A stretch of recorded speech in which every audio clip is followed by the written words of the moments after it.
सुन रहे हैं, महाराष्ट्र और झारखंड के जो विधानसभा चुनाव हुए हैं उनके नतीजे आए हैं। इनके अलावा 13 राज्यों में उपचुनाव थे, उनके भी नतीजे आए हैं। 2 लोकसभा सीटों पर चुनाव हुए थे, उनके भी नतीजे आए हैं। और ये नतीजे जो हैं, इससे सबसे ज्यादा खुश भारतीय जनता पार्टी है, प्रधानमंत्री नरेंद्र मोदी है और उनकी टीम है। हालांकि जीत थोड़ी थोड़ी सबको मिली है। कांग्रेस, जिसको लूजर बताया जा रहा है पूरे दिन का, उसको भी जीत मिली है। कर्नाटक में तीनों विधानसभा सीट उन्होंने जीती है। झारखंड में जेएमएम के साथ मिलकर जीत हासिल की है। क्या तस्वीर है ये एक बार आपके सामने मैं रख देता हूं, उसके बाद अपने दोनों एक्सपर्ट से समझेंगे कि इस चुनाव और इसके नतीजों के क्या मायने हैं, किस नेता के लिए मायने क्या है, कौन विनर है और कौन लूजर है। तो शुरुआत करते हैं महाराष्ट्र से, जिसकी सबसे ज्यादा चर्चा हो रही थी। महाराष्ट्र के नतीजे आप देख ही चुके हैं कि भारतीय जनता पार्टी ने 288 में से 133 सीटें हासिल की हैं। शिवसेना, जो शिंदे की शिवसेना है, बहुत से लोग अब भी कंफ्यूज हो जाते हैं क्योंकि पहले शिवसेना एक थी, अब 2 टुकड़े हैं। उन टुकड़ों में शिवसेना जो शिंदे साहब की है, जो मुख्यमंत्री हैं आज की तारीख तक, उनको 57 सीटें मिली हैं। एनसीपी अजीत पवार, जिनका लोकसभा चुनाव में प्रदर्शन बहुत ही ज्यादा खराब था और लोकसभा चुनाव के नतीजे आने के बाद उनको राइट ऑफ कर दिया गया था, वो 41 सीटें जीतने में कामयाब रहे। और उद्धव ठाकरे, जो लगातार लोकसभा चुनाव के बाद से गरज रहे थे, संजय राउत गरज रहे थे, उनके हिस्से सिर्फ 20 सीटें आई। 90 से ज्यादा सीटों पर वो चुनाव लड़ रहे थे। कांग्रेस का तो समझिए कि बंटाधार हो गया है। महाराष्ट्र के अंदर सिर्फ 15 सीटें मिली हैं।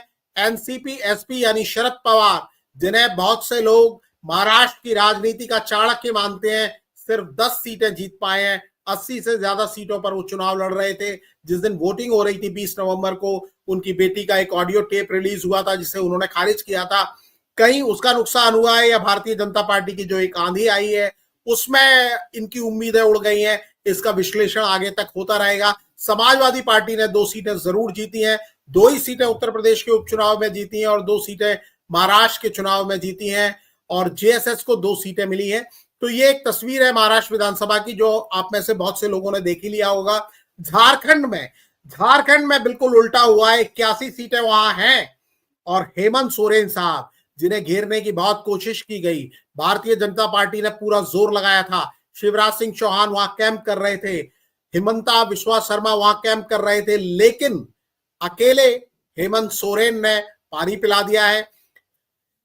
कांग्रेस को 16 सीटें मिली हैं, लेकिन झारखंड मुक्ति मोर्चा, जो हेमंत सोरेन की पार्टी है, उनको 34 सीटें मिली हैं और इस गठबंधन को जीत दिलाने का श्रेय भी हेमंत सोरेन के सर पर रखा जा रहा है, वो ताज।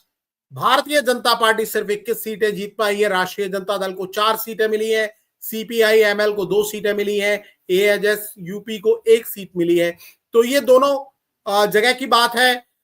कांग्रेस के लिए राहत यह है कि वायनाड लोकसभा चुनाव जीत गई हैं प्रियंका गांधी, और ये एक बड़ी खबर है आज की दिन की। वो एक विनर है, पहला चुनाव लड़ी, पहला चुनाव जीत गई।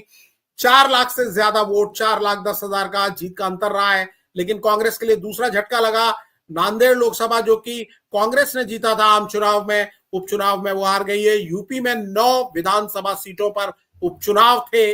तैयारी दोनों पार्टियों की अच्छी थी, यानी बीजेपी और समाजवादी पार्टी की। मुख्य मुकाबला इन्हीं दोनों के बीच में था, जैसा हमने बताया था। और वहां 7 सीटें भारतीय जनता पार्टी और उसके सहयोगी, क्योंकि 1 सीट आरएलडी राष्ट्रीय लोकदल ने जीती है, बाकी 6 सीटें भारतीय जनता पार्टी ने जीती है और 2 सीटें समाजवादी पार्टी ने जीती है।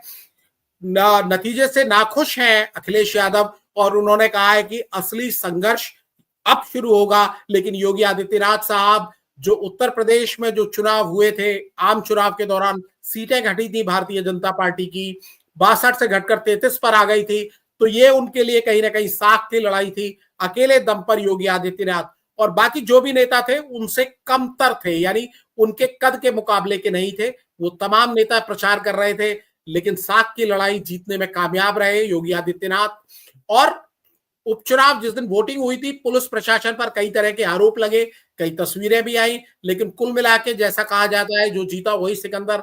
सवाल उठे हैं, लेकिन इन सवालों के पहले जो सवाल उठे थे साख पर, रुतबे पर, जीत दिलाने की ताकत पर, तो योगी आदित्यनाथ साहब ने दिखाया कि उनके अंदर वो करिश्मा बाकी है। 7 सीटें वो जीतने में कामयाब रहे। और बिहार में वहां तो एनडीए ने बिल्कुल क्लीन स्वीप कर दिया। डॉक्टर साहब को उम्मीद थी, जो 2 दिन पहले हम लोग चर्चा कर रहे थे कि 4 में से ज्यादातर सीटें इंडिया अलायंस जीतेगा, लेकिन उस दिन हमने कहा था, प्रशांत सिंह जी ने दावा किया था कि एनडीए सारी सीटें जीतने जा रहा है।